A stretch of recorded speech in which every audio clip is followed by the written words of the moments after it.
Meus amigos, muita paz a todos. É com muita alegria que nós estamos aqui de novo no Canadá e especificamente na cidade de Toronto, onde nós temos muitos amigos e é sempre muito bom estar entre amigos.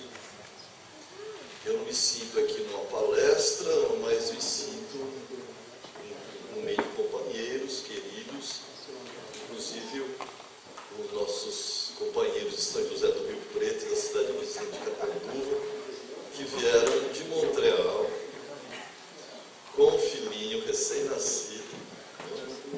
Veja que amigo não é coisa fraca, não. Eu queria falar para vocês hoje, como vocês sabem, um tema sobre preconceito. Segundo a definição de Hamed, preconceito não é simplesmente algo que o ser humano não tem porque, de certa forma, baniu da sua vida.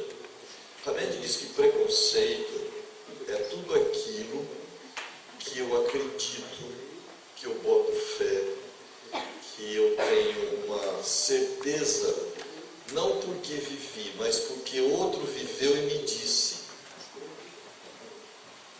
Então, preconceito, preconceito, não é algo simplesmente preconceito. Porque quando nós falamos sobre esse termo, nós falamos sobre sexo, preconceito de sexo, preconceito de raças, preconceitos de cor, enfim, preconceitos sociais. Mas, se nós ampliarmos esse conceito no sentido mais amplo, preconceito, repetindo, é tudo aquilo que eu acredito, mas que não vivi, que escutei do outro. E o outro me disse, eu acredito que seja. Então, de certa forma, eu sou preconceituoso e todos vocês são pessoas preconceituosas. E o nosso grande trabalho aqui, na nossa encarnação, na nossa vida, nesse momento do planeta, é nós experienciarmos as coisas a fim de que eu possa cada vez menos ter preconceitos. Preconceitos, espinhos na nossa intimidade, porque os preconceitos são os grandes promotores da nossa infelicidade. Não nos deixa avançar. O espinho na nossa intimidade inflama, infecciona. E nós podemos usar essa metáfora também para os preconceitos, então, que todos nós temos. Eles não nos deixam avançar, atravancam a nossa caminhada, a nossa felicidade, a nossa maneira de seguir os nossos caminhos. Nós pensamos que os jovens da atualidade não são preconceituosos. Os jovens da atualidade são tão preconceituosos como nós jovens de ontem. Porque, de certa forma, nossos valores, nossas raízes, tudo aquilo que nós não vivenciamos, mas aprendemos com os nossos avós, com os nossos pais, nós temos preconceito. Quando eu digo assim, ela é psicóloga, nós já temos um preconceito do que é psicóloga. E a gente vê a pessoa com aquilo que a gente acha, não aquilo que ela é. Quando eu digo assim, ela é, não sei se aqui teria já uma conceituação, mas ela é funcionária pública. Tem. Nós já temos um perfil pronto. A gente diz assim, ele é homens de negócio, ela é do lar, ele é advogado. Nós já temos uma roupagem para pôr naquele indivíduo. E nós agimos com ele, não por aquilo que ele nos fala e que nós possamos sentir, mas por aquilo que já está pré-estabelecido. ele tem problemas sexuais, ele tem problemas mentais. Nós já temos um esqueleto, vamos dizer assim, do que é a pessoa segundo os nossos conceitos. Ele é turco, ele é francês, e ele é brasileiro do norte, ele é brasileiro do sul. Vejam vocês, que dentro desse parâmetro, os nossos preconceitos são os mais diversos possíveis. E os preconceitos não deixam eu me realizar comigo mesmo e me realizar com o outro. Então, porque desde a infância, eu escutei a minha mãe dizer muitas coisas de mim. Eu sou o que minha mãe disse. Eu não sou o que eu sou. Se sua mãe usou muito com você a palavra, você é burrinho, menino. Você é burrinho, menino. Você é burrinho, menino. Você nasce com o preconceito que você é burrinho. E você não deslancha. Você não vai.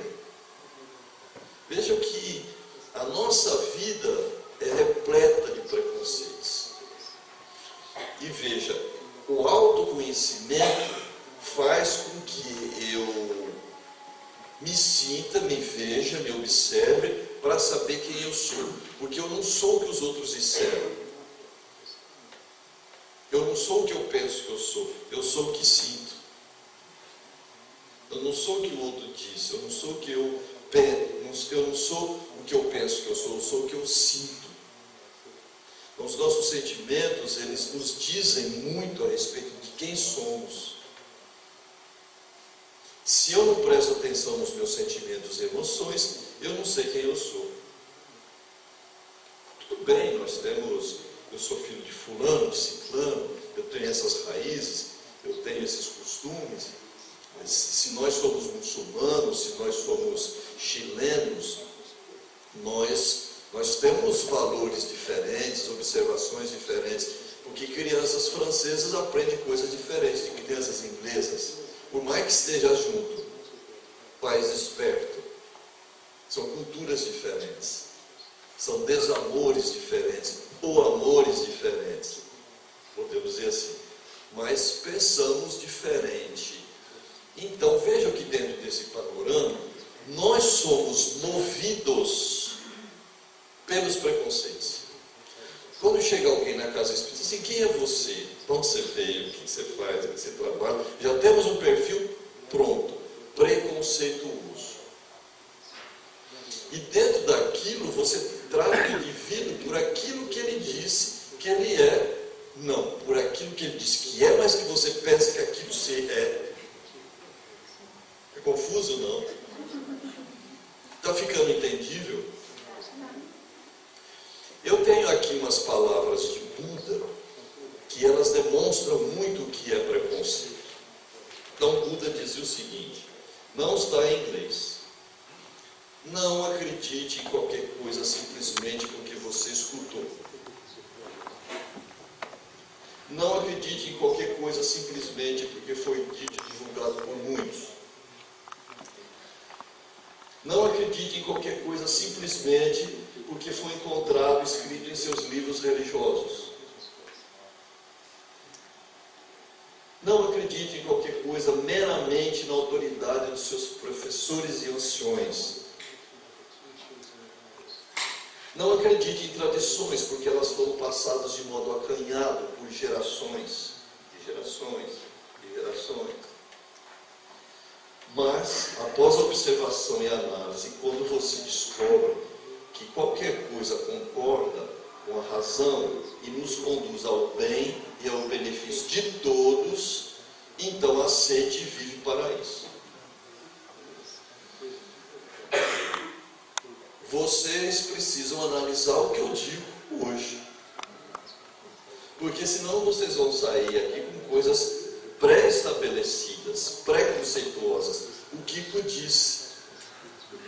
Analisem o que eu disse, porque a doutrina espírita é uma doutrina de fé raciocinada. Analise o que eu disse. Veja se tem senso, se faz bem para todos, se é uma coisa de um valor ético. E aí vocês aceitem ou não aceitem. Ou se não, sai por aquela porta e deixa tudo para trás. Está muito depressa, João? Não? Claro.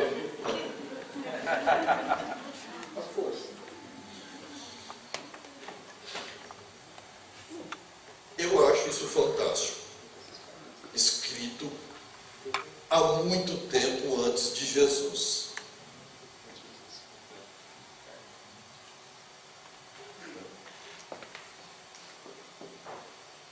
Então, ter preconceitos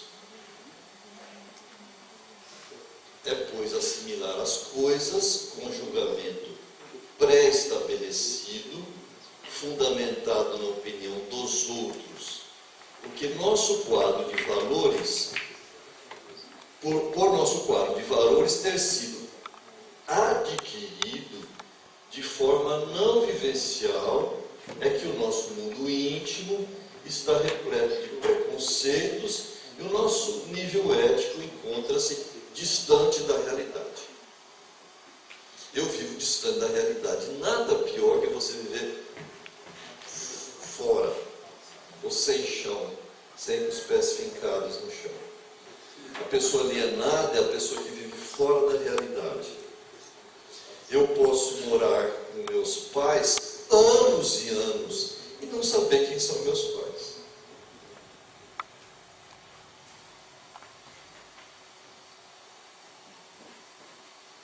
Eu posso me casar, acordar e dormir com uma pessoa durante anos. Eu posso estar dormindo com o inimigo e não descobrir ainda. Veja o que é você pré-estabelecer uma coisa. Ela é assim, ele é assim. Eu sei que ele é assim, porque eu escutei falar. Você vivenciou aquilo, você auscultou, sabe, auscultar, do verbo auscultar o coração, auscultou aquilo. Se fulano veio e me disse isso da ciclano, você é, nossa, mas que pessoa nojenta. Será verdade?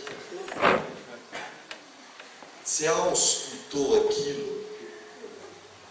Aquilo faz sentido para você, por quê?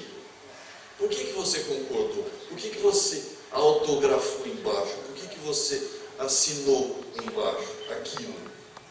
Você pode estar comprando uma ideia errada de alguém. Se esse advogado é excelente, Kiko. Aí você vai no advogado e ele não é excelente para você. Aí você escutou o outro. Eu acho que a gente deve escutar o outro, mas quando for falar com a pessoa, nós devemos auscultar, sentir a outra pessoa. Nós perdemos esse sentido do sentir. Veja que quando teve tsunami lá naquelas ilhas, os animais usaram o seu sentido, todos subiram para as alturas. Inclusive os que estavam no zoológico, arrebentaram tudo e subiram. E nós ficamos brincando na areia, e de frente do computador, dentro do hotel Beira-Mar. Veja, porque nós perdemos o sentido das coisas, nós não temos o sentir. Esse sentido que é o sentir, ele não faz parte mais de nós seres humanos. A gente tem os 5 sentidos. E quando tem o 6º, a gente não acha que é o sentir, a gente acha que é mediunidade. E a gente quer desenvolver mediunidade. Mas não é mediunidade, é também a mediunidade. Mas esse sentir, esse 6º sentido, o meu relacionamento com as pessoas. Como que eu me relaciono com as pessoas? Veja, Jesus tinha um sentido. Alguém tocou em mim. Alguém tocou em mim. De mim saiu uma virtude. A mulher hemorroísa lhe tocou pelas costas e se curou. Mas Jesus teve o sentido de senti-la. A gente pode chamar isso de mediunidade, mas isso é um sentir. Alguém apresentou para Jesus uma moeda. Senhor, nós devemos pagar para César tributo. Ele sentiu que as pessoas queriam prová-lo. E disse o quê? Dê a César o que é de César, dê a Deus o que é de Deus. Porque ele usou o sentir. Nós usamos. A gente fala. Depois de um mês, de uma semana, a gente viu que falou besteira. Falei, fala sem parar. Não escuta. Não sente. Não ausculta. Então a nossa casa mental é repleta de preconceitos e muito vazia de conceitos nossos. Por que é mais fácil a gente pegar preconceito? Porque a gente não precisa viver. Quando você não precisa viver, é mais fácil. O que você acha? O que você pensa? Mas fulano disse que isso. Beltrano disse isso. Você não vive. Você clona. Você faz um xerox do outro. Por isso que Jung dizia que nós não somos originais, nós somos cópias. Nós somos cópias. Nós somos cópias. Até os nossos problemas é cópia. Eu vejo que os problemas das pessoas na Suíça, na Casa Espírita, são os mesmos daqui. As mesmas dissidências, as mesmas trombas. Os mesmos tromba fica sentido, né? O mesmo milindre, igual. Nós somos iguais. E nós temos uma facilidade em perpetuarmos-nos na igualdade. E somos desiguais, porque ninguém é igual ao outro. Cada um foi criado de uma forma única para dar um recado único no planeta. Mas se o outro está dando um recado e está dando certo, a gente já vai atrás do outro e quer fazer igual. Quando não critica, isso chama inveja. Ele está fazendo dar certo? Vou fazer. Mas aquilo é a missão do outro, aquilo é a obrigação do outro. O que acontece conosco? Quando a gente faz o que sente, o que quer, você é um sucesso. Quando você faz o que o outro está fazendo e copia o outro, você é um fracasso. Nada dá certo para mim. Claro, cópia. Para mim nada dá certo. É claro, xerox. Você está perpetuando o que você está vendo. Você não está vivendo, você não está sentindo. Estou me fazendo entender? Isso se chama reforma íntima, transformação moral. Se perceber como se é e mudar. Não para virar santo, para ser feliz. Que teve muito santo que morreu infeliz. E uma vez que o teu Chico Xavier, que muito santo que a gente adora no altar, hoje está dançando nas boates. Reencarnado. Ele disse isso e eu escutei. Você está orando para o santo no altar, ele está dançando na boate reencarnado.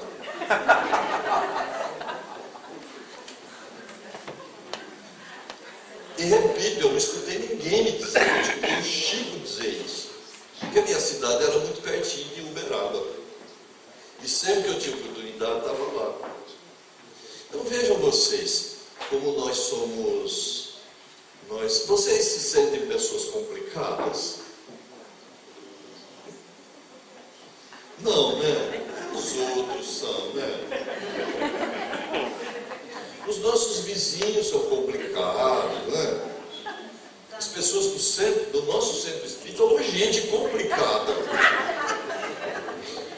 A gente, nós somos uns amores. A gente nem sabe o que está reencarnado, né? A gente veio por descuido da providência, se caiu de paraquedas no planeta Terra. E aí está em Toronto para ajudar os canadenses. Materialistas. E a gente é espiritualista, descomplicado, e a gente nem anda, a gente levita. Coitado dos canadenses, né? Coitado mesmo. Então vejam vocês, eu sou um pouco sarcástico também, sabe? Mas é bom para que a gente entenda a nossa posição, porque nós achamos que o outro é complicado e a gente não. Nós somos complicados, meus amigos. Quando alguém diz para você, você é complicado, você aceite isso. E repense. Se você já pensou, repense. Se não repensou, pense, para depois repensar. Porque nós somos pessoas complicadas, cheias de valores que não são nossos, de ideias que não são nossas. Então, nós vamos, Hamed, ainda dizer que nossa concepção ético-moral está baseada na noção adquirida em nossas experiências domésticas, sociais, religiosas, das quais nos servimos para emitir opiniões ou pontos de vista, a fim de harmonizarmos e guardarmos tudo aquilo em que acreditamos como sendo verdades absolutas. Deu para entender? Então vejam vocês, a gente, das quais nos servem para emitir opiniões e pontos de vista, a fim de harmonizarmos e guardarmos tudo aquilo em que acreditamos como sendo verdades absolutas. Então nós temos no fundo de nós mesmos valores sagrados que ninguém mexe e nem mesmo eu. Em outras palavras, como forma de defender e proteger nossos valores sagrados, isto é, nossas aquisições mais fortes e poderosas, que nos servem como forma de sustentação. Se eu mexo num defeito meu muito grande, eu posso me desestruturar completamente. Por isso que é difícil fazer reforma íntima e entrar em contato com as suas coisas íntimas. Se eu mexo num valor sagrado, numa verdade absoluta minha, me abre o chão. Eu caio em depressão. Ou não. Mas veja como que não é tão fácil assim. Está difícil. Estou me fazendo entender? Eu vejo algumas pessoas que fazem assim com a sobrancelha. Será que são míopes? Então veja. Toda opinião e juízo que desenvolvemos no presente está intimamente ligado a fatos antecedentes. Tudo que eu julgo, tudo que eu determino, o meu juízo interno, o meu parecer interno das coisas, está tudo preso a coisas antecedentes que eu aprendi. Então, de certa forma, nós vemos aqui uma verdade absoluta, um valor sagrado, representado por essa bolinha azul. Isso é uma reação em cadeia. Toda a minha estrutura íntima, ela vai se multiplicando, se estabelecendo em cima de uma verdade absoluta. O ponto azul representa nossas crenças e valores mais importantes, existentes na malha da nossa casa mental.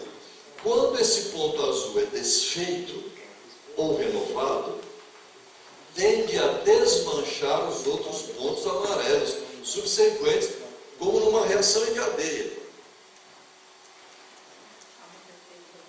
Entendeu? Efeito dominó. Quando eu mexo em algo absoluto meu, então o que acontece?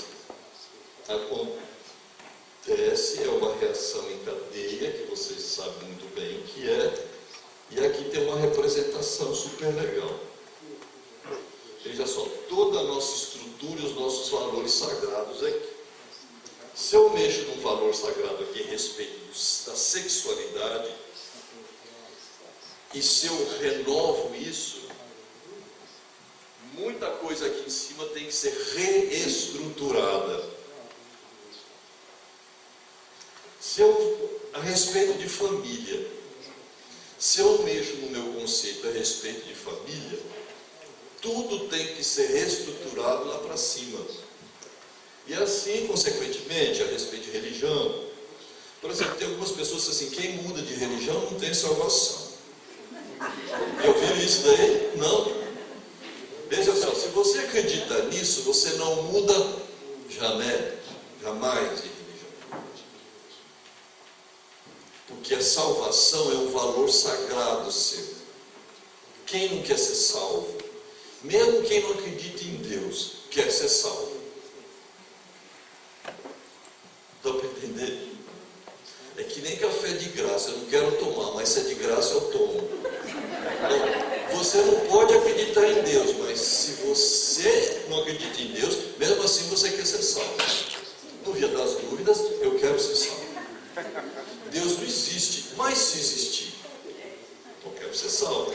Então veja, casamento, nossa profissão, enfim, uma série de valores sagrados a respeito de coisas importantes nossas estão estabelecidos aqui. Se isso daqui foi feito à base de preconceito,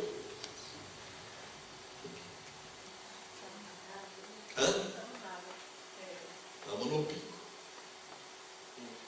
O que é para você sexo?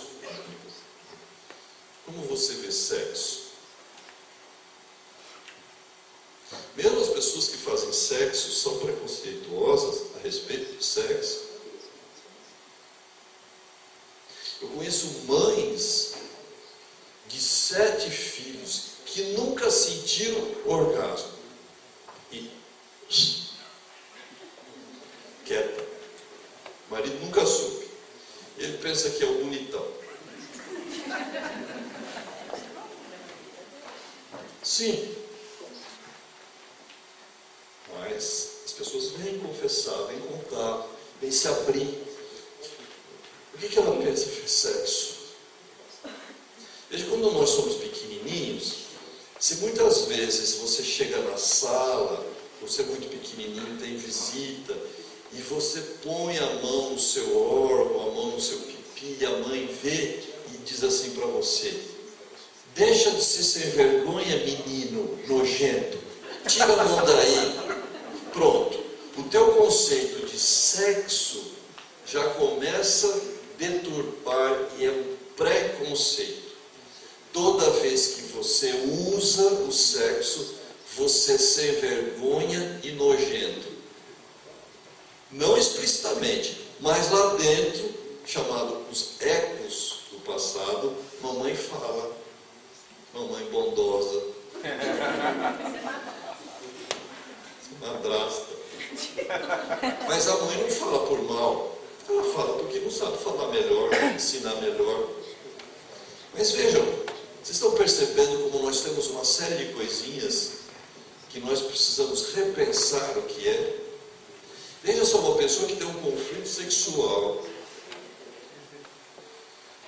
uma pessoa que tem dúvidas cruéis da sua sexualidade, o que ela aprendeu a respeito do vizinho, como vizinho, como amiguinho na escola? Ela passa uma vida inteira escondida na sua sexualidade, na demonstração da sexualidade, e aqui não estou me referindo só à homossexualidade, não, mas da sua sexualidade, porque seus conceitos foram deturpados. Veja, isso são preconceitos. Família, o que você pensa sobre família? O que vocês pensam sobre família? O que você pensa sobre mãe, sobre pai? Mãe é sagrada. Não é mãe, não é sagrada? Será que mamãe é sagrada?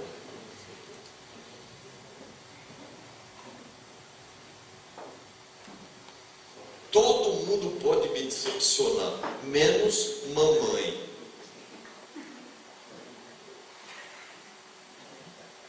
Veja, são valores. Mãe não tem sexo. Vocês sabiam?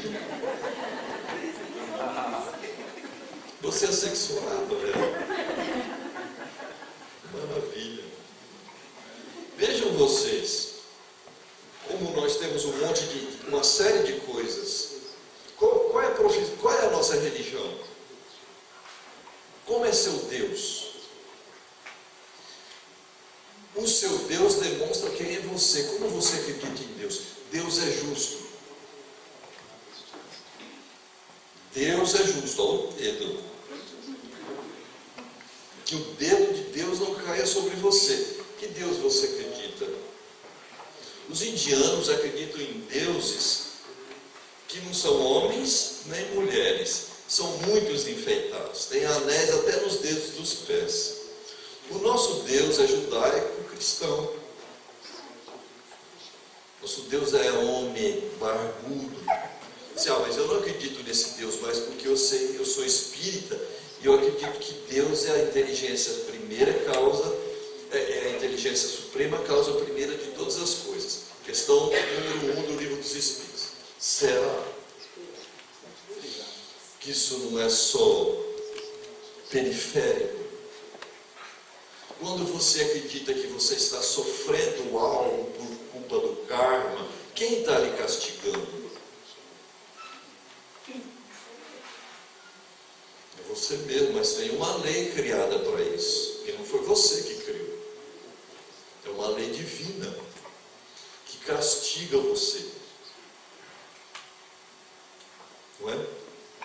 Ou não é?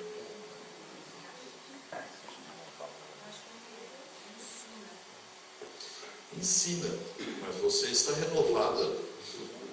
Mas para a maioria de nós, o que eu fiz para estar sofrendo isso? Meu Deus, são as nossas expressões. Será que eu tirei pedra na cruz? Ainda no fundo, os nossos valores sagrados aqui embaixo determinam aquilo que a gente pensa a respeito das coisas. Então, como é que é teu Deus? Como é teu casamento? Como é que é a tua viuvez?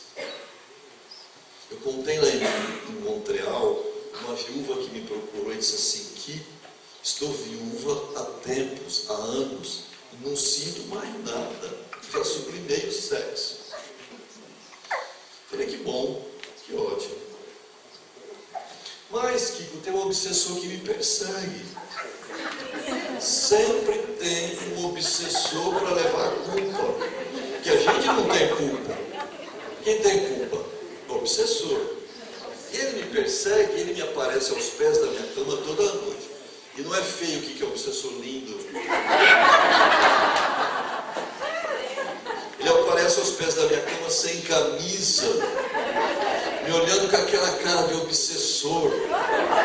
Você sabe como é que é, né? Eu falei, sei.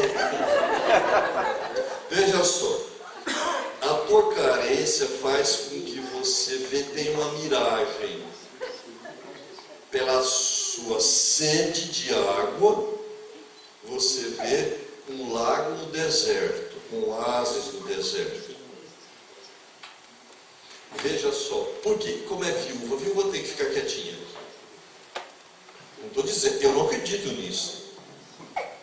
Mas os nossos valores é assim. Eu vejo lá na nossa cidade, que é uma cidade pequenininha, alguma viúva que começa a namorar, o povo ferve. Imagina essa viúva namorando. Em vez de fazer... Antes era divorciada, agora é viúva. Em vez de estar fazendo tricô e crochê de caridade. Porque nós temos esses valores. E a gente precisa repensar nessas coisas de família. Como que são meus irmãos? O que meu irmão deve fazer? O que meu pai deve fazer? Então vejam vocês, a profissão, existem profissões masculinas, profissões femininas. Eu sei que não existe mais isso, mas durante muito tempo existiu. E isso ainda borbulha na nossa intimidade. Então veja, nós não vemos as coisas como elas são, nós vemos as coisas como nós somos. Dá para entender?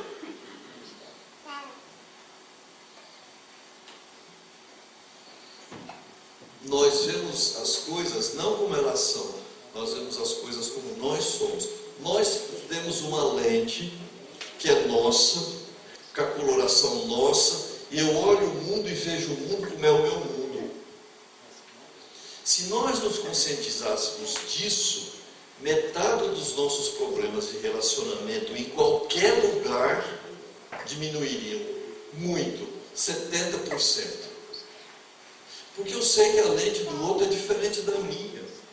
E eu devo aceitar o outro como o outro deve me aceitar. Não, mas você está errado. Como você diz para alguém isso? Como você diz para alguém isso? Você não sabe o que você está fazendo. Isso é desrespeitar o outro. Quando você fala mal dos amigos de uma pessoa, você sabia que você está falando mal da pessoa, para ela mesma? Porque os nossos amigos é o nosso círculo das pessoas que nós atraímos com a nossa lente interna. Você fala assim, seus amigos não prestam, minha filha. Você está dizendo para sua filha, você não presta. Como você diz isso?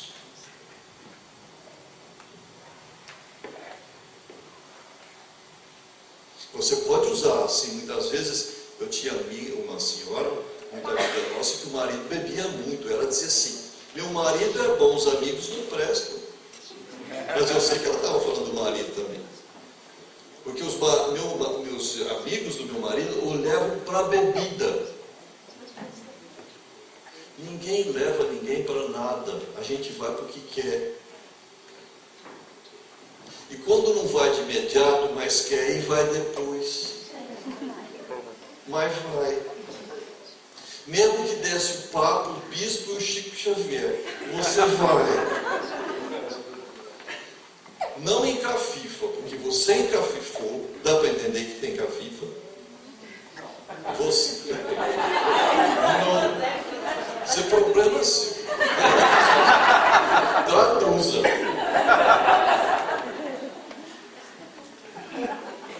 Se você cismar com algo, você vai fazer e vai fazer. Mesmo que não der certo, mas você vai fazer. A gente encafifa com alguém a vida inteira. E tem que ser aquele. O mundo tem 7 bilhões de pessoas, mas é aqui. E ainda inventa essa questão da alma gêmea, que não existe. Sinto-nos informar. O Espiritismo nos diz que não existe os pares eternos.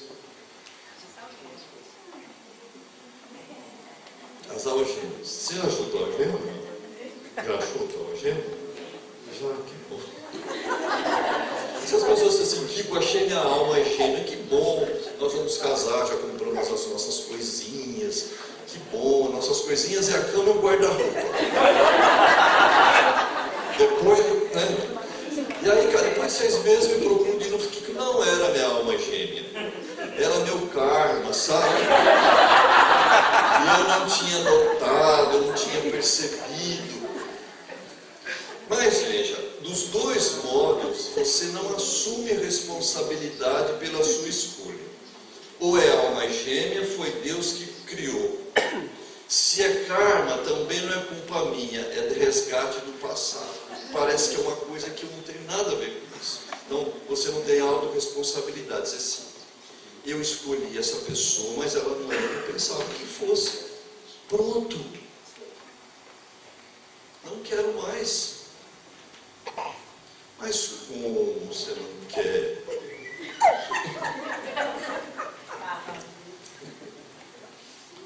Depois de tudo que nós fizemos, depois de todos os almoços e jantas, você não quer mais? Não, não quero. Ah, mas não pode. Eu não acredito que você está fazendo isso comigo. Geralmente a gente não fala comigo, a gente fala com seu pai. E seu pai fala com a sua mãe. Veja, conceitos. O que é casamento? O que é escolha? Escolher eu tenho que ficar. Escolhi errado, mas tem que ficar. Não consigo me separar. Mesmo que eu não sinto mais nada, mas eu não consigo me separar. Eu vou ficar junto até o fim dos tempos. Então veja, a gente leva essas coisas, elas parecem que são engraçadas, mas quando elas vêm na porta da nossa vida, acontecem na nossa vida, é doloroso.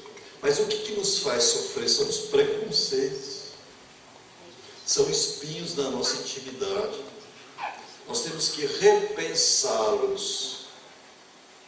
Então, quando você... O que eu penso a respeito do sexo? Verbaliza para alguém. Não tenha vergonha. A pessoa pode te ajudar.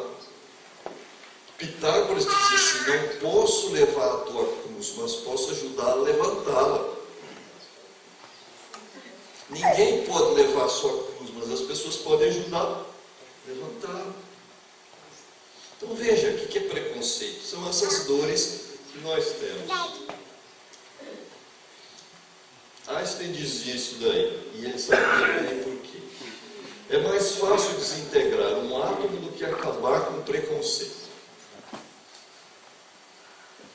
E ele, como judeu, pensava o que era preconceito.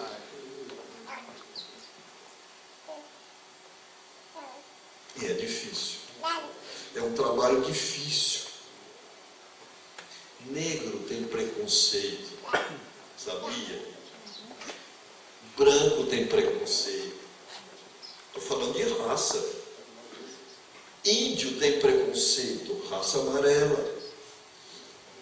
Todos nós somos seres preconceituosos. Outro dia encontrei uma moça, assim, eu não me conformo que eu tenho minha luta é a luta do zumbi. A luta do zumbi? O que é isso? Falei assim, meu tataravô era escravo e ele era zumbi, ele participava de uma colônia de escravos que fugiram e moravam nesse tipo de aldeia, de cidade. Tem o quilombo de Palmares também, mas existia também o zumbi. Vejam vocês, a pessoa, o tataravô foi escravo. Ela está na luta ainda do tataravô, está sentindo as dores do tataravô. Os conceitos de escravidão, há 300 anos atrás, 200 anos atrás, eram completamente diferentes dos nossos conceitos hoje em dia. Hoje a gente tem uma visão apurada a respeito dos direitos humanos. Mas há 400 anos atrás, 300 anos atrás, nós não tínhamos. Nós não tínhamos esses conceitos todos, essa postura toda. Há 100 anos atrás, 150 anos atrás, todas as pessoas tinham uma postura assim. Quem não anda de chapéu e de terno, e a dama que não anda de guarda-chuva e de chapéu e luvas, não é uma pessoa direita. É uma pessoa alheia à sociedade. Veja hoje, quem anda de chapéu, sombrinha e luva, a não ser no Canadá que se anda de luva. As prostitutas, na época das nossas avós e bisavós, não usavam calças compridas. Nem as prostitutas.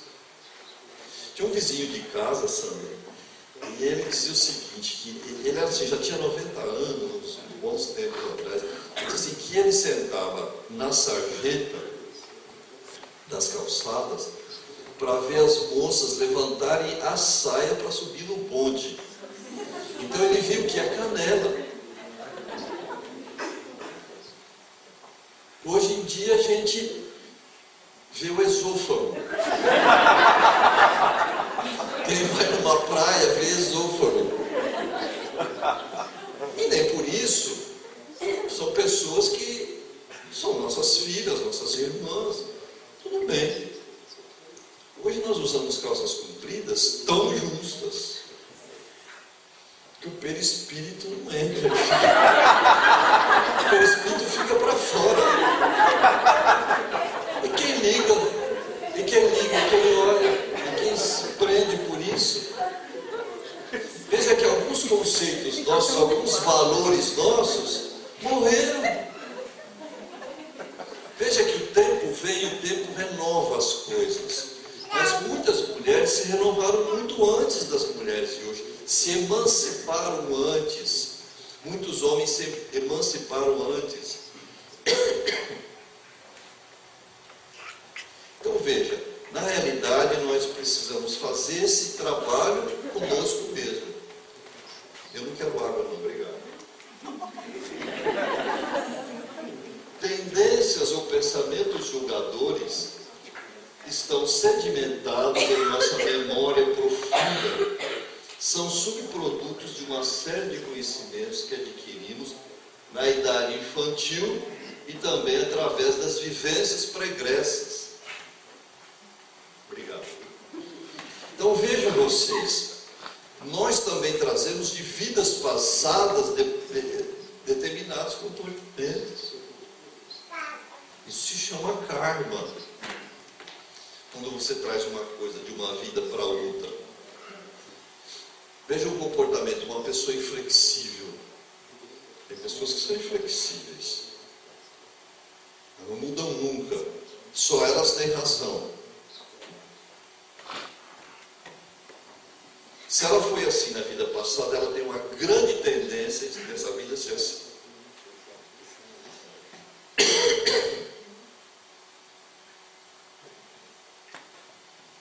Elas têm uma grande tendência a ser assim.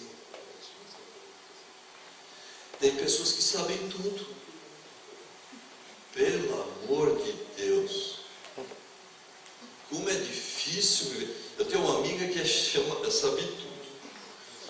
E eu pus o nome no meu GPS de Meire. E ela que não sabe, ela está lá no Brasil, por isso que eu conto isso aqui no Canadá. Mas o meu GPS, quando não funciona, eu vou assim, Meire, mas você sabe tudo, o que é que você está fazendo comigo? Ela sabe tudo. E ela só se escuta. Ela não escuta ninguém. Você chora para ela uma série de coisas. Passa 1 minuto, ela entra no assunto dela. Conhece gente assim? Aí você espera mais um pouquinho, aí você conta de novo todo o seu problema. E você quer que ela lhe escuta. Passa 1 minuto, ela entra no assunto dela. Veja que são pequenos detalhes na nossa vida que eles passam e a gente não percebe. Isso você precisa mudar. Porque nós ficamos pessoas intragáveis. A sociedade, ou seja, a nossa sociedade familiar, não nos aceita. Aceita ou não aceita? Pessoas que falam a mesma coisa sempre. E ela vai chegando e você fala, lá vem ela. Os mesmos problemas. Na casa espírita, então, é fantástico. Tem pessoas que eu conheço há anos que vêm com o mesmo problema há anos. Bastava tomar uma atitude, mudava tudo, mas não toma atitude nunca. Uma atitude que tomasse muda tudo, mas não toma atitude. sempre a reclamação, os Espíritos precisam me ajudar. O que será que eu tenho? Eu tenho uma azia, porque aí vai dando tudo, vai dando azia da África, Ásia, Oceania, dá tudo. Que a pessoa começa, primeiro, o problema interno, depois aquilo se materializa. Então veja, vivências pregressas, nós trazemos problemas do passado. Mas não são problemas que nós não podemos mudar, nós podemos mudar. Deixe o passado passar, mude, se renove. Mas eu não mudo por causa do passado. Você muda porque você não quer. Escuta o que o outro te diz. Alguém reclama sempre para você, sempre dos mesmos problemas. Escute-o pelo amor de Deus. Ele está vendo. E obviamente também alguém te diz, e vice-versa. Essa é a finalidade de nós vivemos em comunidade. A fulano não gosta de mim. Ele está dando uma dica para você mudar. O que é que ele fala sempre para você?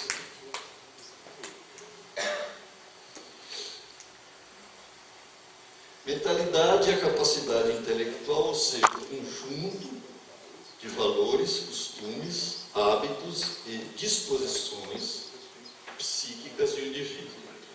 São registros profundos situados no corpo espiritual, raízes do nosso modo de agir e de pensar, acumulado na noite dos tempos. No livro Renovando. Raízes do nosso modo de agir. Nós temos comportamentos, atitudes e maneiras de agir que nós não sabemos porque os temos. Você não quer ter mais, mas você tem. Não quero mais ser assim, mas é. Não quer mais fazer assim, mas faz. Está dando para entender? Está cansativo? Se tiver também, não posso fazer nada. Porque é a única maneira que eu sei. Então vejam vocês aqui, meus amigos, que a nossa mentalidade, ela é como se fosse um quebra-cabeça. Ela se justapõe. A tua crença, a tua mentalidade cultural, ela não pode ser diferente da tua mentalidade social, nem a tua mentalidade racial, nem a tua mentalidade conjugal. Enfim, uma completa a outra. Se uma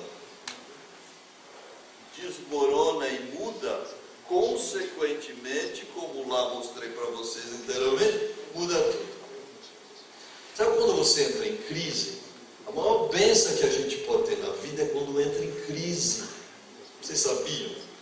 E quando você entra em crise, você toma passe, para tirar a crise, para sair da crise. A crise está te beneficiando. Mude.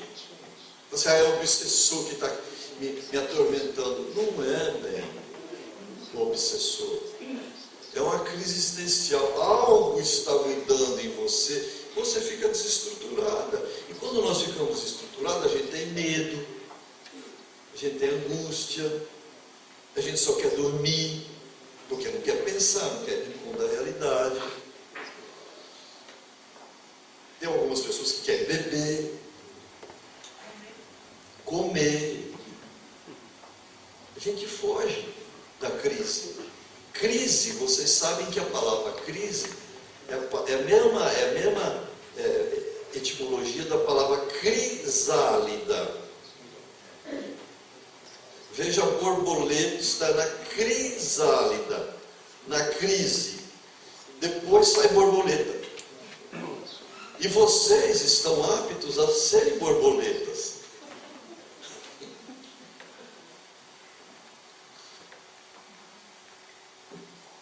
Você pensou, Maurício, você é uma borboletona?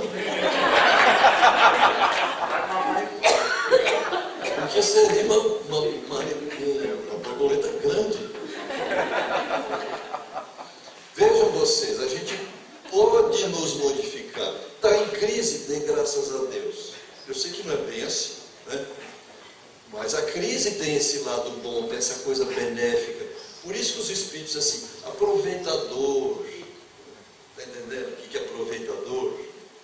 Aproveita o desencanto, aproveita a desilusão. Veja só, o Espírito de Emmanuel diz assim: a desilusão é a visita da verdade. Veja vocês, quando você se desilude, é porque você encontrou a verdade. É um benefício. Então, todas as coisas que supostamente são doloridas, tem um outro lado que você não vê, que a gente procura não ver. E se a gente visse, nós mudávamos. Nós mudávamos. Nós aproveitaríamos aquelas crises, aquelas dores. Então você está tendo uma crise familiar. A nossa família, eu sei que a pessoa está mentindo, não tem problema nenhum. Nossa família é um campo de paz. Eu falo, gente, a hora que esse vulcão adormecido vier à tona, porque é impossível uma família ser um campo de paz. Porque a família é um grupo de pessoas que pensam diferente, que agem diferente, que estão em constante movimentação. Como que a nossa família é um campo de paz? Então está todo mundo morto no cemitério. É um campo de paz. Então família, eu não estou dizendo que família tem que ser um pega para capar. Mas eu estou dizendo que família tem que ter desajustes, tem que ter controvérsias. Porque nós somos seres que estamos crescendo e refletindo e mudando. Então vejam vocês, que são problemas. Vejam, senhora, nós queremos ser felizes com a nossa cabeça. Veja como que é difícil. E a gente ainda com a nossa cabeça cria obsessores. Para que obsessor com a cabeça que você tem? Eu não estou dizendo que eles não existem. Eu estou dizendo que o obsessor chega perto de você e você sabe que ele só se aproxima e ele pega no teu ponto nevrálgico, no teu ponto fraco, na tua fragilidade. Não é que ele sabe, não, ele se aproxima e que a energia dele, ele toca nos ciúmes. Aí você já acha que você está sendo traída. Ele mexe na sua baixa estima. Você chega na casa espírita, chega em qualquer lugar, todo mundo está rindo de você. As pessoas riem para você. Você acha que elas estão rindo de você? Você acha que as pessoas estão te analisando? Nós temos uma plateia interna, e essa plateia interna, ela é sarcástica. E a gente confunde a plateia interna com a plateia externa. Então, a nossa mentalidade. Crenças da época de Jesus. Estou demorando muito, você acha que já devia terminar?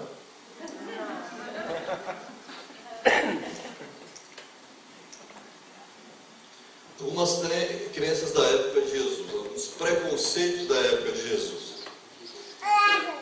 Encontrava-se lá um homem que tinha mão seca. Alguém perguntou a Jesus: é permitido curar no dia de sábado? Isso para poder acusá-lo. Desculpa, deixa eu colocar ali. E aí? Jesus questiona a crença.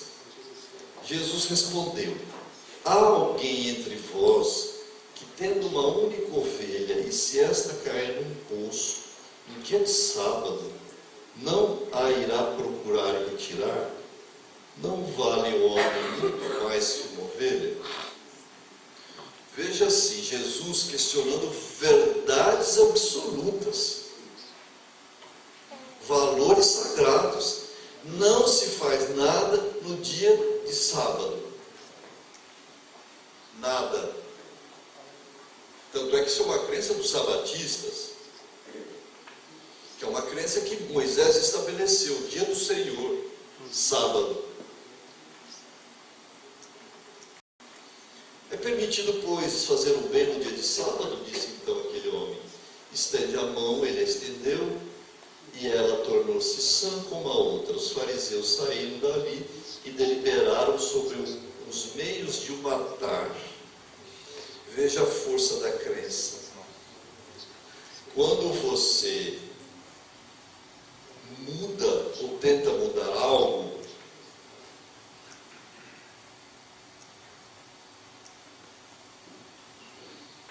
você mata o indivíduo. Jesus foi o maior renovador das atitudes. Mudava as crenças, mudava aquilo que as pessoas acreditavam sem pensar. Quem estabeleceu não fazer nada no dia do sábado? Foi Moisés, há 2000 anos antes de Jesus. Então, a força da crença é uma coisa fenomenal. E aí vejam que disse Jesus: o sábado foi feito para o homem e não o homem para o sábado. Ao dizer isso, o mestre se referia ao antigo mandamento de Moisés, que impedia toda e qualquer atividade aos sábados, e que ele, por sabedoria e por ser desprovido de qualquer preconceito, entendia a serventia dessa lei para determinada época, porém queria agora mostrar aos homens que as experiências passadas são válidas, mas precisam ser adequadas às nossas necessidades da realidade presente. Nós tem coisas que nós valoramos, e nós damos valor, que serviram no passado, mas agora nós precisamos reciclá-las.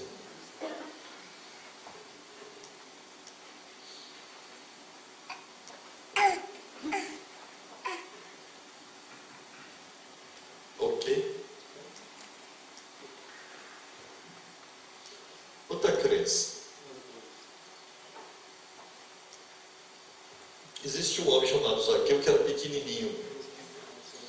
Quando Jesus passou, ele subiu numa árvore para que ele pudesse ver o mestre. Só que ele era muito rico, ele era cobrador de impostos, ele era publicano. Os publicanos eram mal vistos. Chegando a Jesus aquele lugar, levando os olhos, viu, disse: Zaqueu, desce depressa, porque é preciso que eu fique hoje em sua casa. É o que acontece. Ele desceu a toda pressa e recebeu alegremente. Vendo isso, a turma da fofoca já disse. Todos murmuraram e diziam: ele vai se hospedar na casa de um pecador. Nada mudou.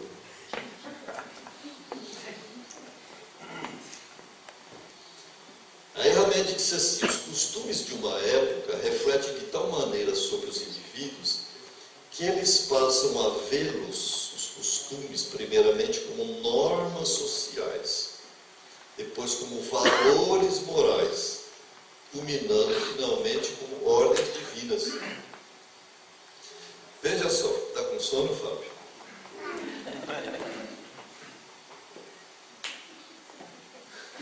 Levanta, toma água, né? Veja só. Norma social. Todos os homens precisam fazer circuncisão. Porque Moisés sabia que os homens poderiam transmitir doenças às mulheres se eles não fizessem circuncisão. Então, isso aqui era um valor social. Depois, com o passar dos anos e séculos, virou um valor moral, para depois virar uma ordem divina. Nossas ordens divinas hoje em dia, elas são o quê? Começaram com valores lá em cima, valores morais, normas sociais. E depois, com o passar do tempo, Deus que quis. É uma ordem de Deus. Ok? Normas sociais, valores morais, ordens divinas. Aí Hamed assim, o que é moral ou imoral é relativo em se tratando de costumes e regras sociais. Porque em cada tempo, em cada era, em cada povo, muda-se as leis sociais, mudam-se os valores, muda-se a moral. Muda-se a moral.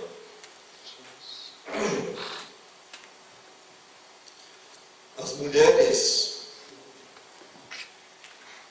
eram muito mal vistas quando se divorciavam alguns anos atrás. Hoje em dia, qualquer mulher se divorcia sem nenhum problema.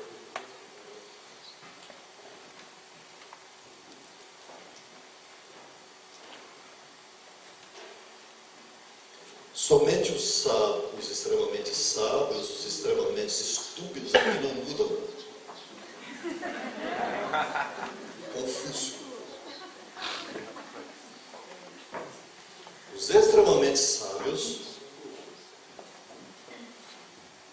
os extremamente estúpidos, é os que não mudam. Porque o extremamente sábio não muda, porque ele é extremamente sábio, ele sabe. E o estúpido somos todos nós, que conservamos as coisas. A preço de dor. A preço de dor.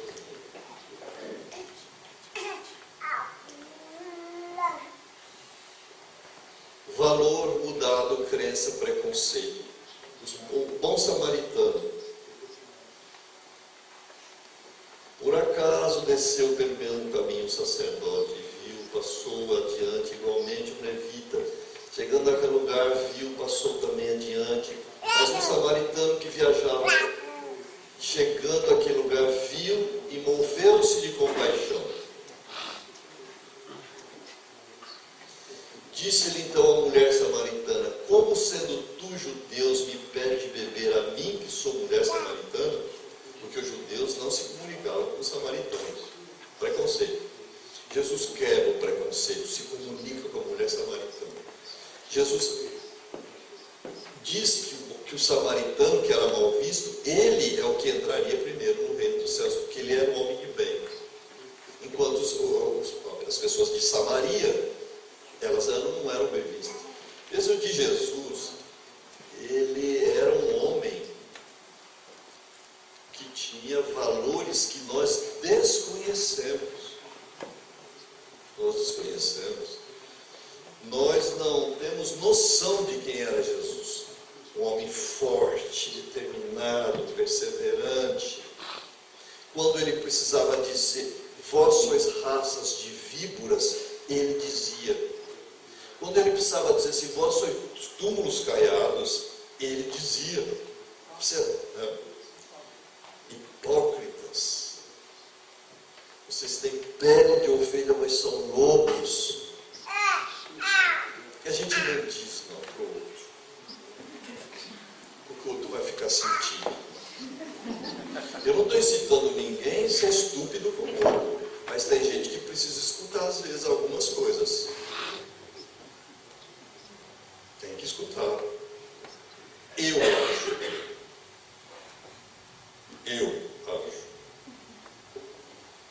E eu digo, não é Bruno? Você é louco, pele de ovelha, você não me engana. Eu também sou obrigado a escutar o que a pessoa tem para me dizer, mas eu digo. Ah, mas espírita médium, então não pode dizer essas coisas. Médium tem que ser um santo. Tem que andar com roupas surradas.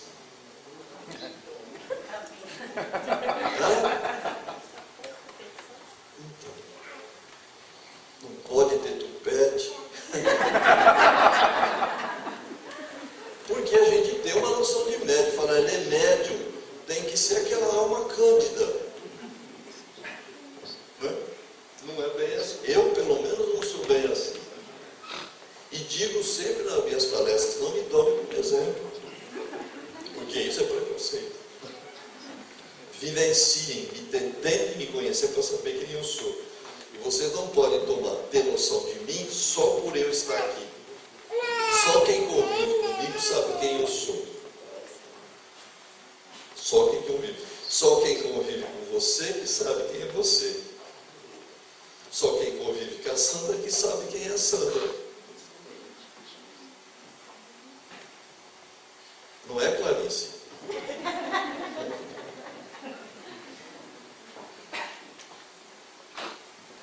Veja Marta e Maria. Jesus dizendo que Maria escolheu a boa parte. E Marta estava muito preocupada com as coisas de casa. Crença. Primeiro eu vou fazer o serviço de casa, depois eu vou escutar o Senhor. Nada mudou. Assim, meu marido não gosta que eu saia antes de servir o jantar para ele. Marmanjo. Quer ser servido. E ela acostumou a servir, ela não pode reclamar, porque para pegar, ela serviu durante muito tempo. E agora não consegue desvincular. Entendeu como que a gente faz? É o jogo da sedução. Eu agrado, sirvo.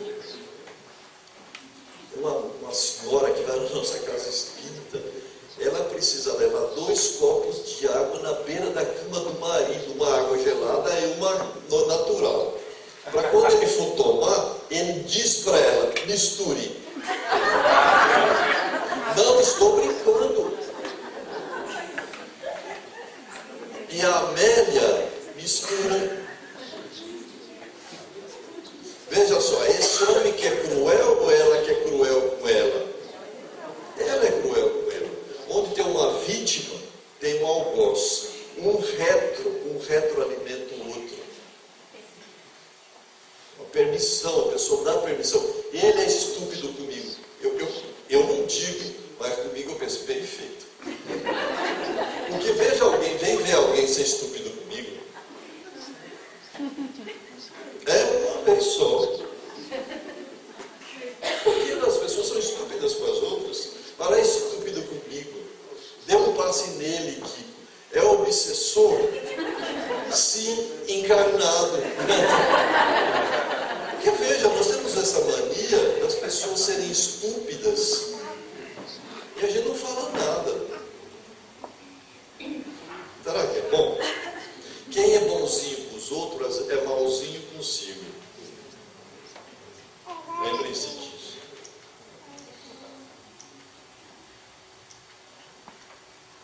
Essa mulher está aqui beijando o pé de Jesus e ungindo o pé de Jesus beijando o pé de Jesus e ungindo o pé de Jesus com perfume, enxugando nos seus cabelos. E ela era uma mulher de má vida.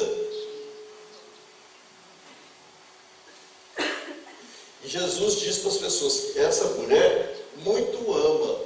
Por isso que os seus pecados serão perdoados. O povo fica doido. Porque todo mundo se guardando.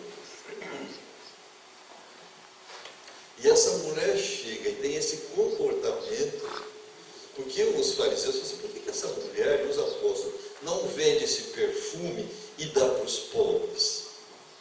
Não parece igual hoje?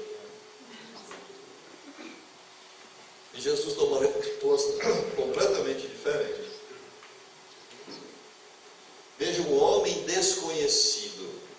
Veja um homem desconhecido que nós não conhecemos. Ao presenciar isso, o fariseu que o tinha convidado dizia consigo mesmo: se este homem fosse profeta, bem saberia quem e qual é a mulher que o toca, pois é pecadora.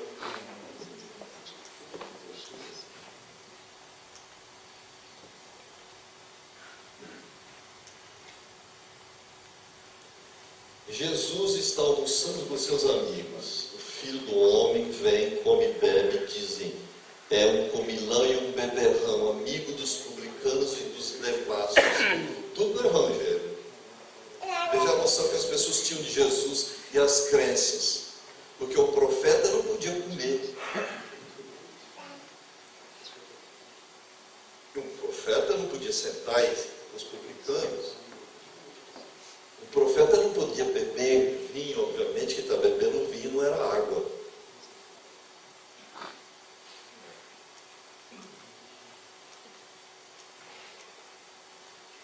Aqui na palavra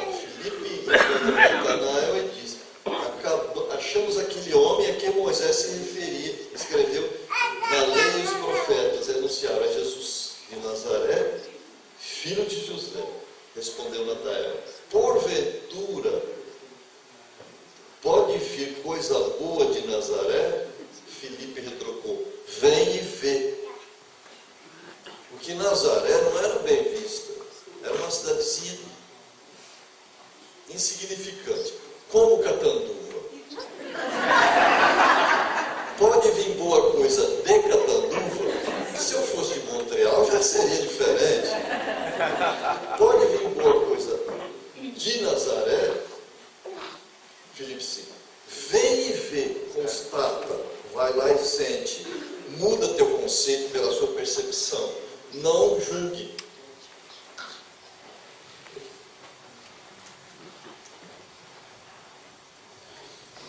E para terminar, porque já são 20.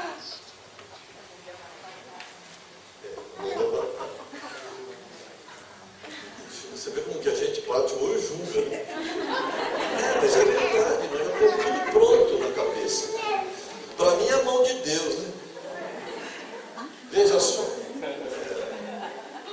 Quem sabe a vontade de Deus? Quem sabe a vontade de Deus? Eu estou dizendo isso porque os nossos preconceitos, eles muitas vezes estão estabelecidos em cima disso. Deus assim quer. Deus assim determinou. Então, para encerrar as nossas considerações da noite, eu queria perguntar para vocês: quem é que conhece a vontade de Deus? Quem conhece? Pensa.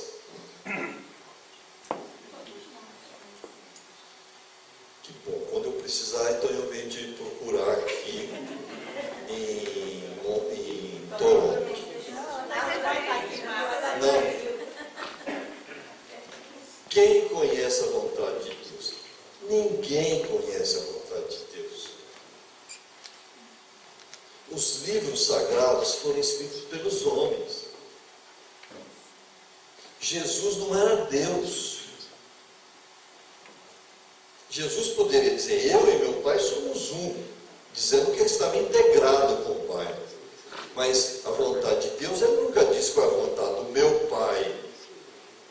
Ele dizia: a vontade do meu Pai é essa, mas isso foi traduzido pelos homens. Então ninguém sabe qual é a vontade de Deus. Inclusive no livro dos Espíritos, os Espíritos dizem que é necessário distinguir o que é obra da vontade de Deus e o que é da vontade do homem. Questão 256. O que é a vontade do homem e o que é a vontade de Deus?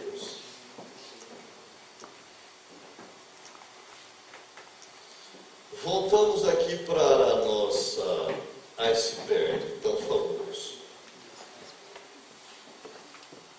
Nós não sabemos nada nem sobre a nossa vontade, que está aqui na inconsciência, quanto mais da vontade de Deus. A vontade de Deus, nós sabemos as coisas aqui da ponta do iceberg, da consciência aqui da ponta, da pontinha, mas nós não sabemos das coisas profundas da nossa vida. Nós não sabemos, e a vontade de Deus, ela muda de tempos em tempos. A vontade de Deus muda de tempos em tempos. Pensem comigo, gente. Nós estamos chegando ao final. Sei que vocês estão cansados. Eu também estou. Deus é imutável, diz no livro dos Espíritos. Deus é soberanamente justo e bom. Deus é imaterial. A vontade de Deus aqui é a mesma vontade de Deus aqui? É a mesma. E a noção que nós tínhamos de vontade de Deus aqui é a mesma que aqui? Então veja que a vontade de Deus, ela é mutável conforme os tempos. Vejam que aqui nós nós temos uma representação da evolução humana. Australopithecus afarenses, Australopithecus africanos, Australopithecus robustos. Surgiu na mesma época que o Homo habilis. Veja que aqui bifurcou a evolução, né? Aqui seguiu uma evolução e aqui redundou no Homem sapiens, que logo em seguida nós temos o Homem erectus, o Homem sapiens de Neandertal, o Homem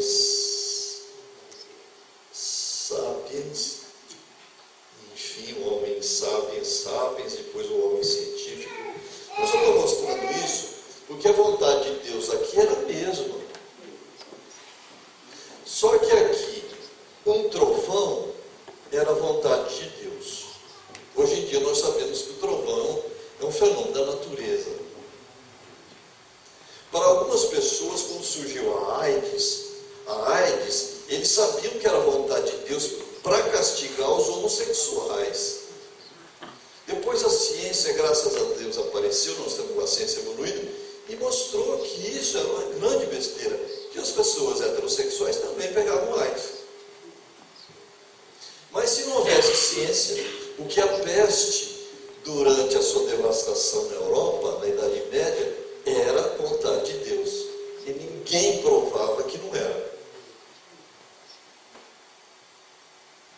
Veja então, nós não sabemos qual é a vontade de Deus, e a nossa noção de vontade de Deus é relativa. Sinto muito vos avisar. Então, os nossos preconceitos não podem ser estabelecidos em cima de vontade de Deus. Porque daqui 200, 300 anos, a nossa noção sobre a vontade de Deus é diferente. Estão me fazendo entender?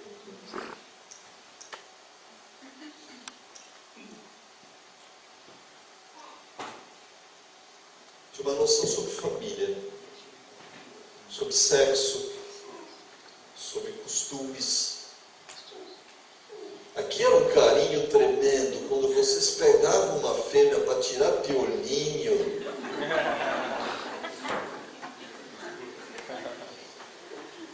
Pega a tua esposa hoje para tirar piolinho para você. Não, mas dá para notar que aqui são... Lembra que eu mostrei as mentalidades, os valores, as crenças, os preconceitos? Aqui tinha um jeito de ser. Aqui, o jeito de ser, aqui estavam comendo um mamute, aqui um dinossauro, não sei. Hoje em dia a gente come com garfo e faca. E cozinha.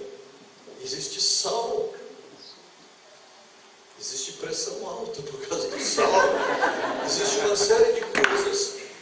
Mas aqui, veja só, os costumes e os valores diferentes. Você acha que se chegasse uma outra família com fome, essa família ia dizer assim: senta aqui todos, vamos comer fraternalmente, em nome de Deus? Era uma paulada só, não era nem paulada, era ossada, porque pegava o osso do mamute e dava na cabeça do outro. Então veja que as coisas vão mudando. Essa noção diferente, são, olha que crianças, é uma noção diferente. Essa já fazia um penteadozinho, olha que bonitinho. Que a vaidade é uma coisa atávica, né? Principalmente na mulher, né? Homem não tem vaidade, né? Ainda bem que você está aprendendo a lição. Veja, essa aqui também, olha, tem uma Maria Chiquinha. E é bom que se diga que nós viemos daqui, viu, gente? Porque a espírita só reencarnou da Catarina de Médici para diante. A espírita só viveu na corte da França, na noite de São Bartolomeu. Entendeu? Aqui ninguém quer. Ninguém quer ser a Maria Chupaninha aqui. Então, veja só, essas daqui são os nossos ancestrais. ancestrais. Essa família tem valores completamente diferentes dessa família. Qual é a vontade de Deus? Essa família indiana tem costumes completamente diferentes dessa família da nobreza do século passado.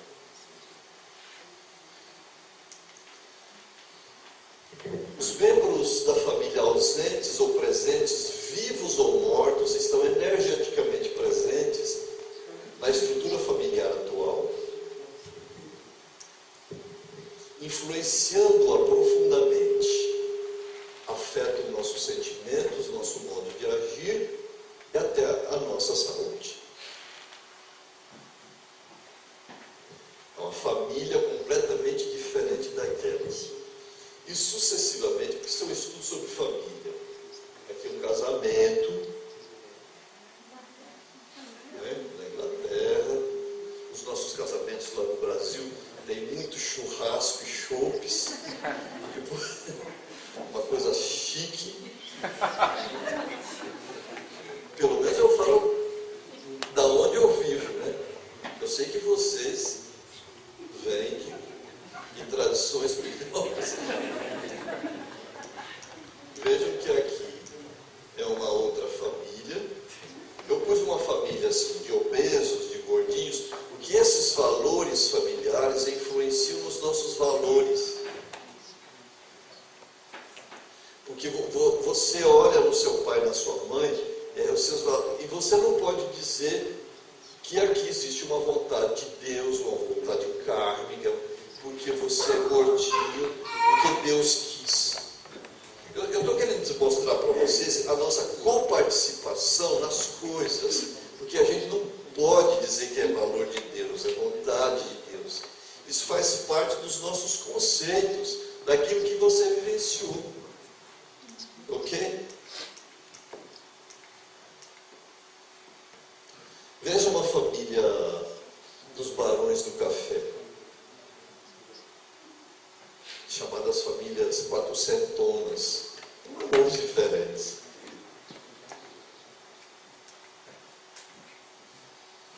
Uma família mais atual. Aqui me parece uma família americana, né? Não parece? Veja que você olha a família, você já identifica, né? Uma outra família, mais jovem. Essa é uma família cataduvense, tá vendo? Com abóboras do Halloween atrás.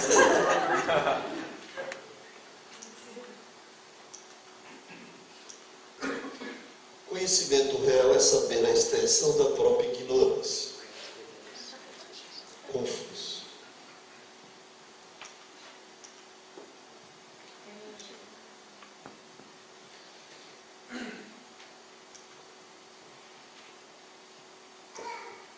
Não vou ler porque não tem nada a ver. Eu vou ler sim, né? Chico. É do Chico, porque na realidade o Chico está sendo comemorado e tudo mais. Há de se notar que a doutrina espírita é essencialmente democrática e que as lutas dentro da própria doutrina entre os seus profitentes são intensas porque temos opiniões muito livres, estamos desalmejados, desalgemados de quaisquer dogmas. É isso, né? Portanto, essa democracia espiritual que impera na doutrina dos espíritos nos vacinará sempre contra os chamados quistos religiosos, porque as nossas próprias brigas internas nos previnem contra isso. Só Chico para dizer essas coisas para nós. Entendeu? Nós estamos numa doutrina democrática, nós estamos vivendo conflitos, porque nós estamos aprendendo, porque nós não temos dogmas. Nós não temos coisas que devem ser pré-estabelecidas. Nós estamos vivendo e aprendendo. Isso é Chico Xavier. E aqui nós temos algumas figuras importantes: Isabel de Aragão, Sócrates,